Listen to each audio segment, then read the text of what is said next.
Hello audioholics, this is Logan and welcome back to my vinyl record collection. Today we are going to be looking at this portion of the shelf, which is exclusively my Bees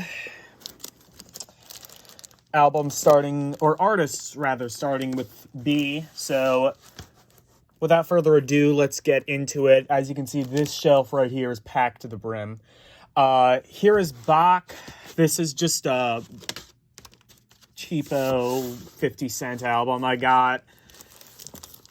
I don't listen to a lot of classical music, but I do listen to some of it, and I've been trying to get some of it on vinyl.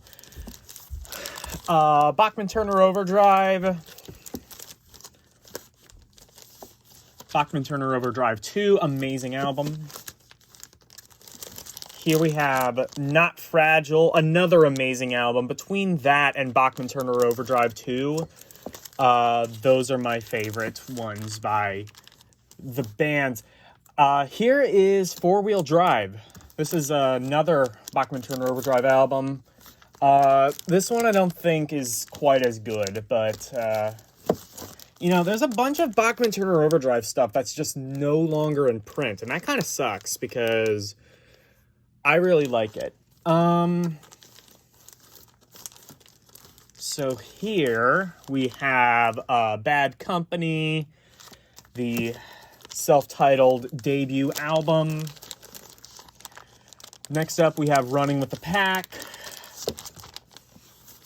We have Straight Shooter. We have Burning Skies. We have Desolation Angels, and I believe the title of this album is Electric Land. That's definitely the biggest song on there. But this is an interesting album for a couple of reasons, really.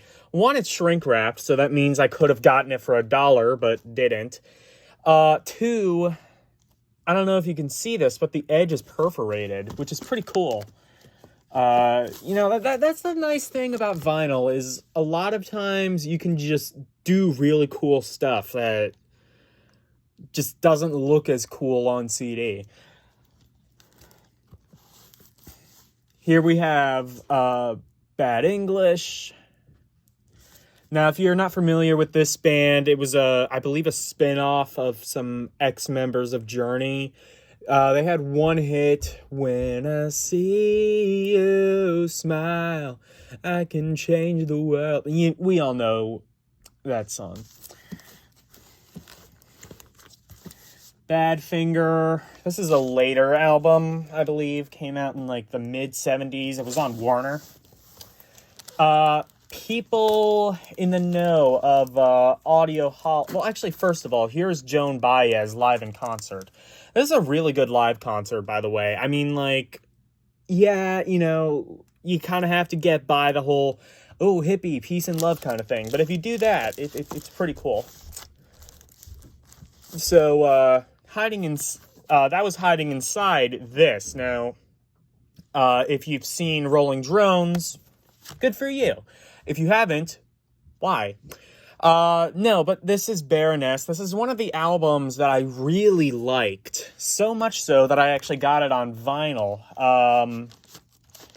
This is actually really cool. It's a picture disc. As you can see, that just looks really cool playing. I think it even comes with, some liner notes stuff, doesn't it? Nope, I'm totally full of shit. Right. Here's my Beach Boy stuff. This is Little Deuce Coupe. This right here is in really bad shape, and I would love to get it replaced at some point, probably with an original. This is the Beach Boys' Good Vibrations. This is a Pickwick reissue. I do need to get another copy of that, because this is one of the Beach Boys albums I do kind of like.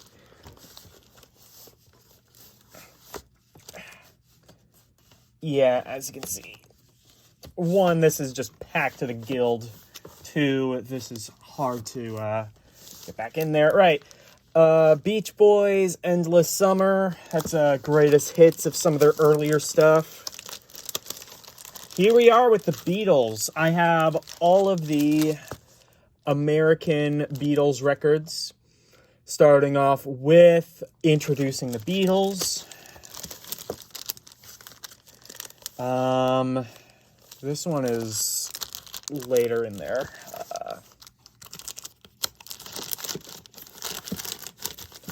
There we go. Here is the Beatles' second album. Here we have Meet the Beatles, which is the first album by the Beatles. I honestly have no idea. Introducing the Beatles is, for the most part, Please Please Me, over in the UK, and, well, I guess now here, too. It's been reissued. But the Beatles' second album, and then you have this, which claims it's the first album, but it's mostly songs from the British second album. So I have no idea what order these are supposed to be in. The Beatles, A Hard Day's Night. This is the soundtrack version. Beatles, Something Old, Something New. This is mostly songs from the British version of A Hard Day's Night, which was an actual studio album, no soundtrack, classical George Martin score, and some singles, I believe, as well. Here we have Help by the Beatles. We have the Beatles 6. That Help, by the way, is the soundtrack version, of course. Here we have Beatles 65. Yesterday and Today. This has a bunch of different singles, album stuff off of Help, Revolver, Rubber Soul, I think. And, of course, as you can tell, not the Butcher cover, unfortunately. That would be pretty cool. This is the Beatles, Rubber Souls. The Beatles, Revolver. Sgt. Pepper's Lonely Hearts Club Band. The Beatles, Magical Mystery Tour. So Revolver is a 180-gram remaster, if I didn't mention that. This one is kind of has a bit of sentimental value to me. This is the Beatles' White Album, of course, or the Beatles self-titled, if you would rather call it that. But basically, what this is yeah, so it's the Beatles' White Album. The reason it's special is because my first girlfriend got it for me when I went to visit her in New York. So, you know, girlfriends come and go, good music, here to stay. This is the Beatles' Abbey Road. Fantastic album. We did an Audioholics on that one, actually. This one is the Applejack Sessions. So what this is a picture disc. And what it is sessions from the Let It Be album. This one, unfortunately, is hopelessly warped, and I would love to find another copy of it. But it is really cool. I'd like to figure out at some point how to unwarp this record without damaging it.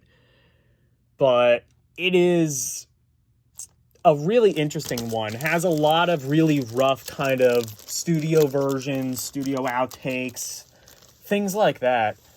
And speaking of which, here's the actual Let It Be album, which I only now realized was produced by Phil Spector, which I think is kind of interesting. Phil Spector, of course, just died.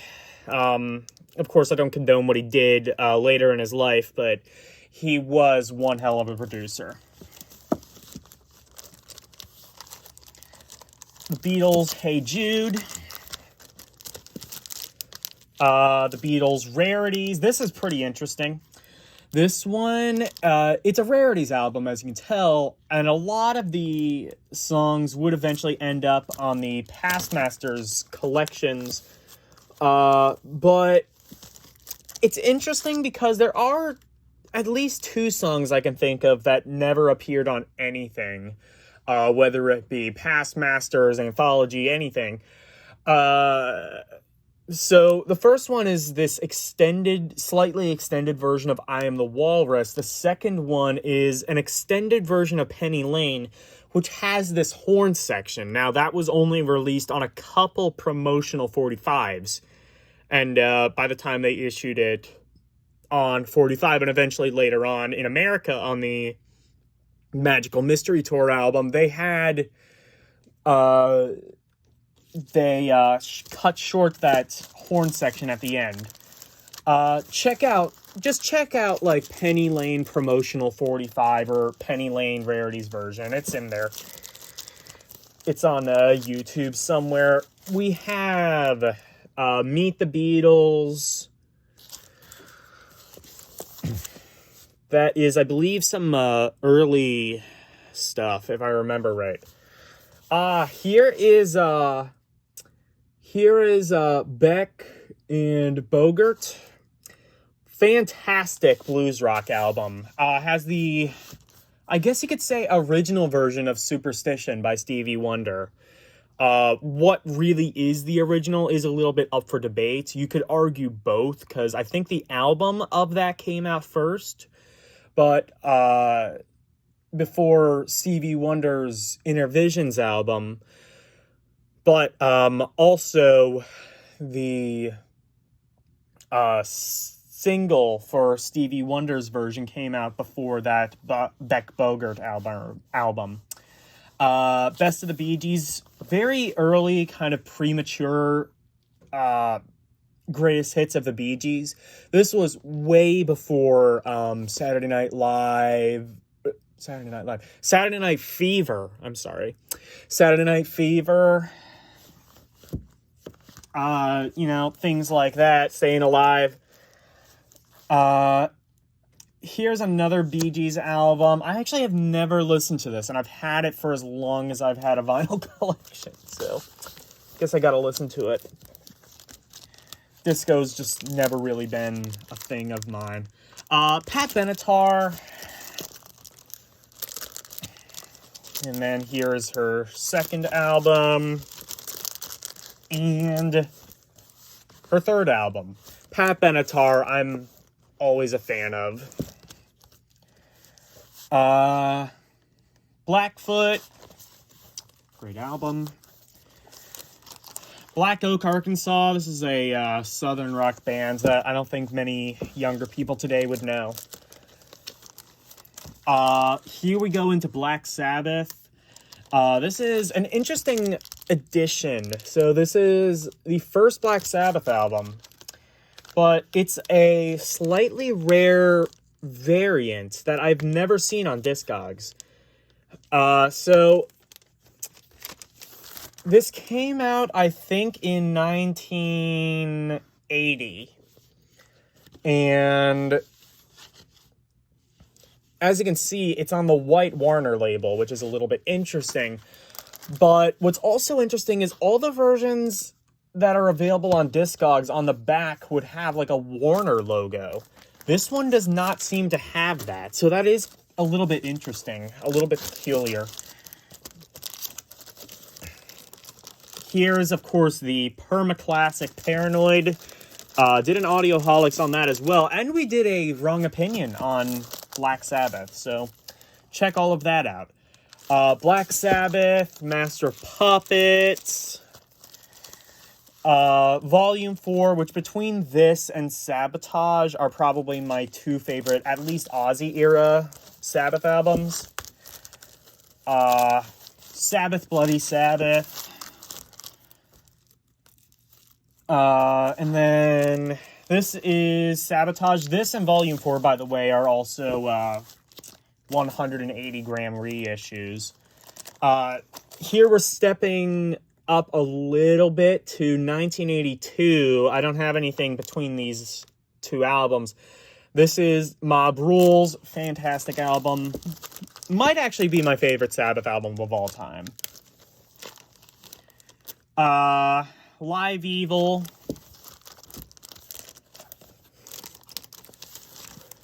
Here we have Seventh Star, which is, you know, there's debate on whether this is actually a Black Sabbath album or not, whether it's a Black Sabbath album or Tony Iommi's solo career. I've heard both sides of that argument, and I have no idea which one is more accurate, so. Still a very good album, though. Very underrated, and I would say the most underrated album that's still in print. Black Sabbath 13. You know, I've talked about my experience with this album, how it was the first album I bought when it was brand new. I bought it the day of. Not on vinyl, of course. I bought it on iTunes, but just a really good album. Holds a lot of nostalgia for me. And the album itself is not too bad either. The Best of Blondie.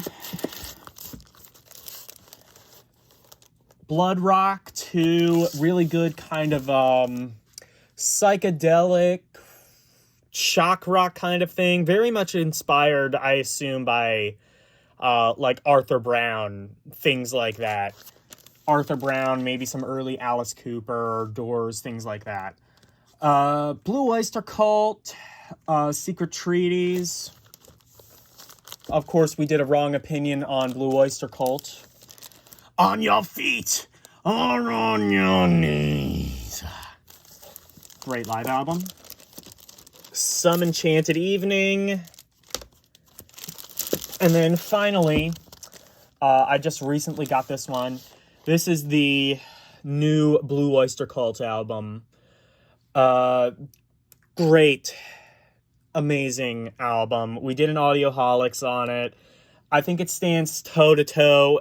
After hearing it a couple times even, I think it stands toe-to-toe with the best of Blue Oyster Cult. The best Blue Oyster Cult album, arguably since Cultosaurus. Was it Cultosaurus? I can't remember. It's not. No, Cultosaurus is, that's Candlemass. It was something else that was, I don't know. Go back to Wrong Opinion. You'll see what I'm talking about. It's the one that was released in the 80s and the record label gimped it. It's the best one since that, or maybe even Fire of Unknown Origins. The Blues Brothers live. Blood, Sweat, and Tears. Here we have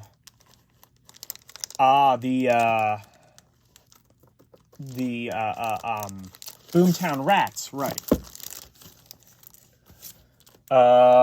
Here is another Boomtown Rats album. And finally, the third one I have. I'm not familiar enough with Boomtown Rats to where I've actually looked up which order they're supposed to be in, but yeah. So here's one that was out of place. This is Bon Jovi's self-titled album. I don't like Bon Jovi. This is one of them that I might actually have to reconsider whether I really want it or not. If not, I might give it to Tyler or maybe another friend I have who's into that sort of hair metal. Boston, self-titled, fantastic album. I think every song on it was a hit. Boston, Don't Look Back. And this one, which I don't remember what it's called, but it has Amanda on it. And then they just released an album maybe like once every decade, if they felt like it. They released 2 in the 70s, 1 in the 80s, and then I think the next one they released was like in 1994, and then the one after that was something weird like 2012 or something. I don't know. Some weird stuff. I think it had to do with like the one vocalist's stage fright or something. Here we go. Here's David Bowie, Space Oddity. classic. The Man Who Sold the World, probably my favorite Bowie album. Although this one isn't too far behind. This is The Rise and Fall of Ziggy Stardust, 180-gram reissue.